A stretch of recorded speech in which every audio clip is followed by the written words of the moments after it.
Okay, so I left off with the 1/4 cup that was left of the dry ingredients. I said there was 1/4 cup still left in here because I measured it out. You would still add that amount into your bowl. Alright, and then the last one, the last dough consists of 2 sticks of butter, 1 egg, 1 teaspoon of buttery sweet dough flavor. I changed it from vanilla and I put a buttery sweet dough with this one. 1 cup of sugar, 3 cups of flour, 1 teaspoon of baking powder, and a pinch of salt. I mixed this batter by hand. No mixer was involved. So I just want you guys to know that you do not have to mix with a mixer. You can mix by hand with a whisk. And then once you make up your batters, you can put them in the refrigerator for 30 minutes or so, or overnight, whichever one you choose, whenever you have to do your batch. And I wrap them in plastic wrap, and then I just put them all in a bowl, okay? Depend on your size of your cookies and what you're cutting out. You can get 12 or more out of that dough. Depend on how you cut them, all right? So we're going to get started. I'm going to place my dough back in the refrigerator until I'm ready to use it. So the first thing you want to do, this is my last batch of dough. And instead of me giving out candy to the little trick-or-treaters that will come to my dough, they will be getting cookies. I thought about doing candy apples, but I'm undecided right now.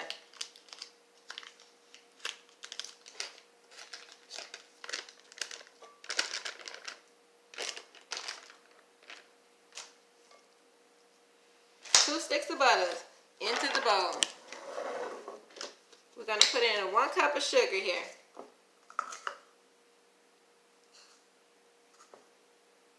Missing something over here. Oh no, I'm not. It's over there.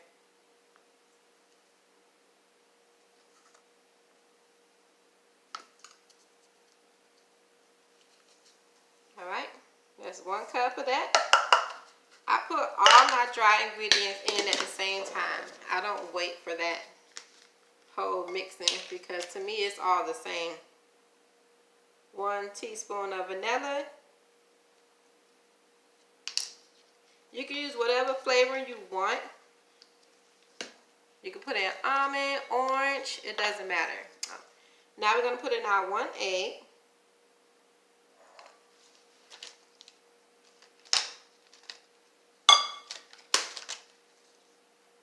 Kind of crack mine on the paper first to make sure you don't have a bloody egg, because sometimes your eggs do come like that.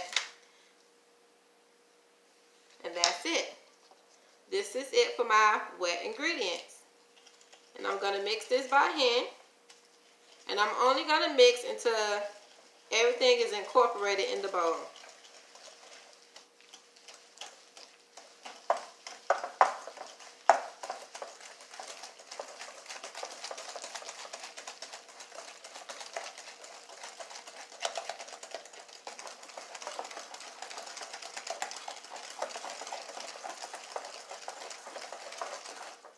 In this batch, I'm going to omit the baking powder. No baking powder will be in this batch.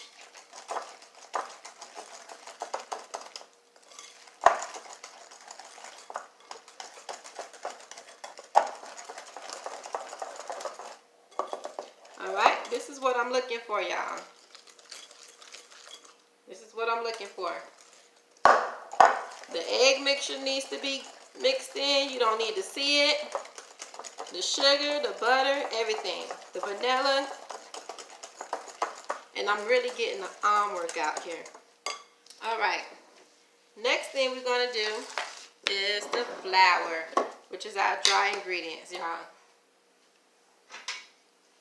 Okay, to measure out my dry ingredients, I'm going to measure out my 3 cups of flour.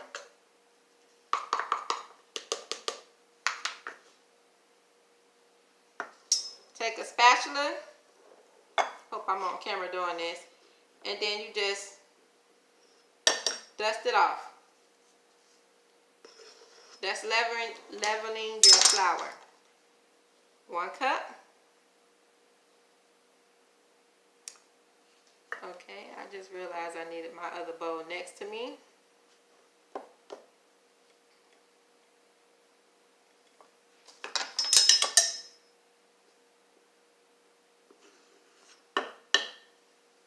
Two cup. Being messy over here.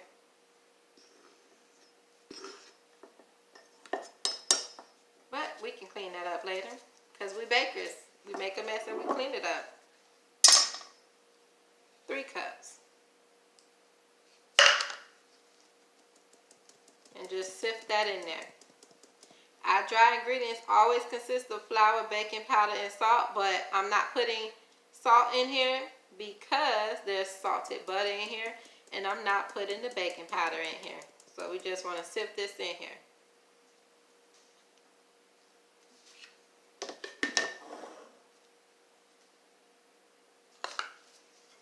And mix.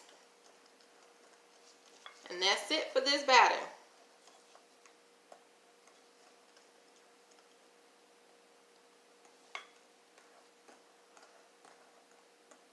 The next thing once you do, the next thing that you're going to do is wrap this in saran wrap and put it in the refrigerator. I'm going to go and work with the next dough batches that we already prepared in the beginning that I showed you. I'm going to go ahead and start cutting those on camera for you.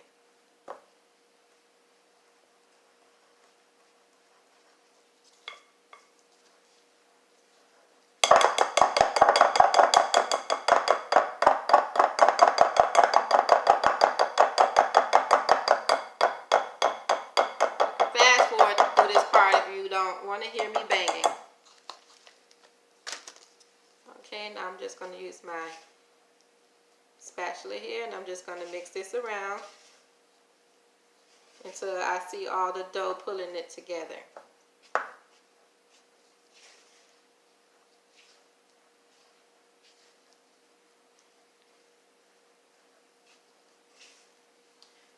I know I've been off the radar for a while, y'all, and it's just because I've been busy doing stuff and I have a lot of stuff going on right now. But I do intend to get back on. Just right now, my situation is kind of different here. And then you just take your hand and mash around to get all of your dough formed together.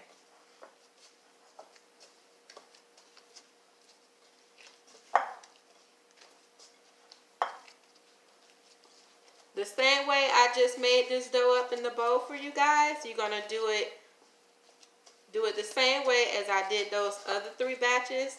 The same way. Just follow those ingredients, those measurements, and you will be fine. And this is our dough. This is what it looks like.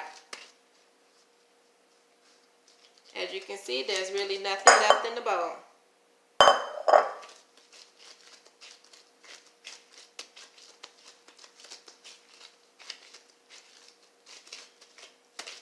Because I'm done with this, I will move that out of the way.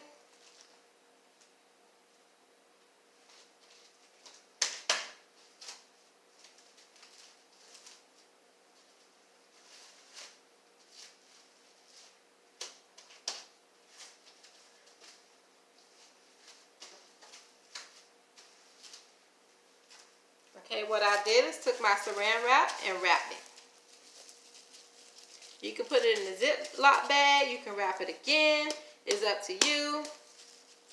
Mine is in a container, and I just need it to be in the refrigerator to cool, to get stiff a little bit. So that way it'd be easier to cut, and my cookies will still hold.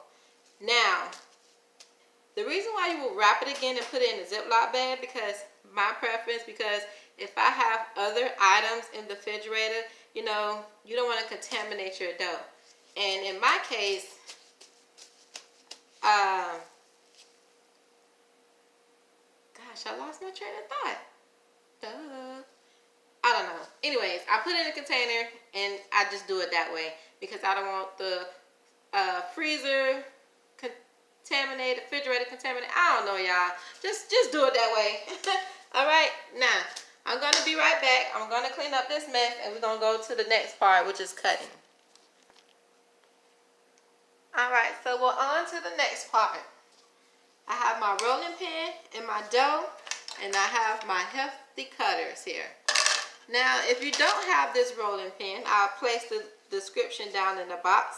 But this is the Joseph rolling pin for cookies for any of your dough. And it comes with these rings on there that I placed in a Ziploc bag. And you can use whatever size you want to get your cookie thickness. Okay? So I have my dough here on parchment paper. Then I'm going to cover it. And oh, I was saying if you don't have this pen, you can use a regular roller. And you can use 2 paint sticks. Put them together. I got mine holding by a rubber band. This is what I used to use. But I don't have to use this no more. I prefer to use this roller because this is better. And this have the things on the end, the circles, and it helps guide for your cookies to be the same thickness. So you're just going to simply roll out your dough.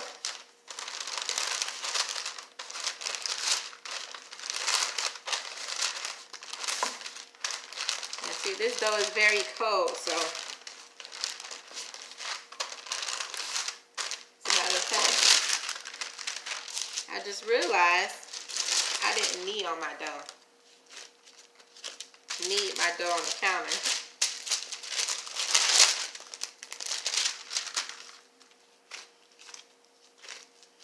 That's why I couldn't roll it so much. And then I don't have my slip resistant mat underneath here. But that's okay.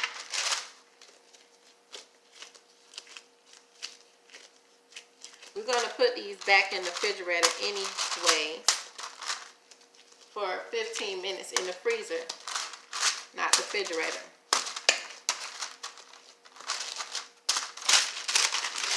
I think I'm okay with that. Now, if you don't have the mat, like I'm being lazy and I don't want to go through stuff getting it, so I'm kind of just holding my paper down, rolling it with one hand. Then once I get it to where I need to have it, then I can probably roll with both hands. And as you roll, the rolling pin, the red markings, the circles, are on the counter.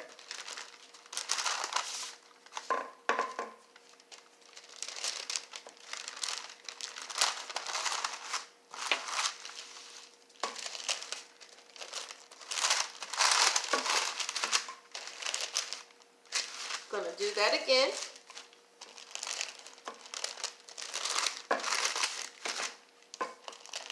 And once you hear yourself rolling on the counter, you're good to go with your dough. You got to be able to roll back and forth as I am.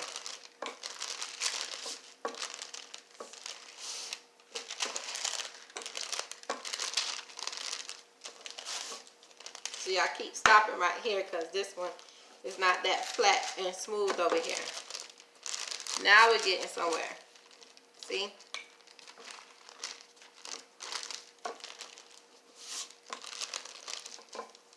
Still look a little thick here in the middle.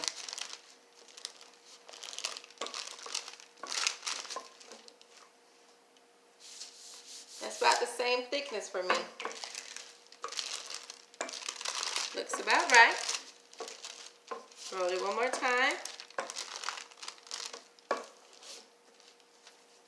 And you can pre-measure how much of your dough is going to come out there.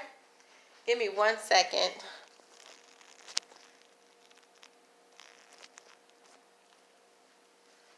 Okay, so I wanted to get the box to show you guys. This is the Joseph adjustable rolling pin. It comes with different sizes as I showed you all.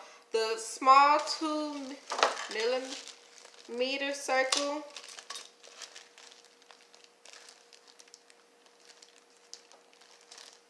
I can get it open. This size is your 1/6 inch. 2 millimeter. Then you got the 1/6 of an inch, the orange one. which is your 4 millimeters. Then you have your 3/8, which is a 10. And then you have the red one, which is what I'm using, the 1/4 of an inch. Now I'm going to remove my paper. Set that aside. And then I'm going to start cutting my cookies. I'm using a skeleton head. Start anywhere that you prefer. Press down and take it out.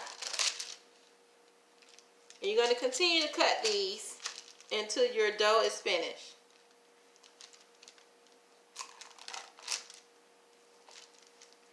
You just ball your dough back up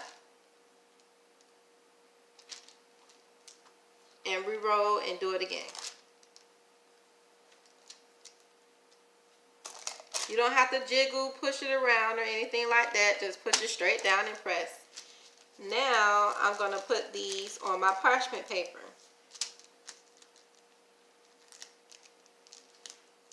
And if you happen to scratch it by lifting these up, just roll it back up and start over.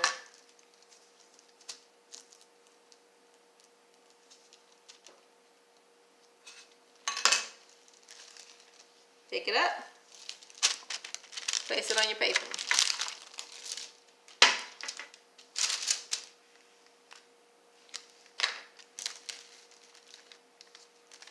And then I'm going to stack these cookies on top of each other and freeze them.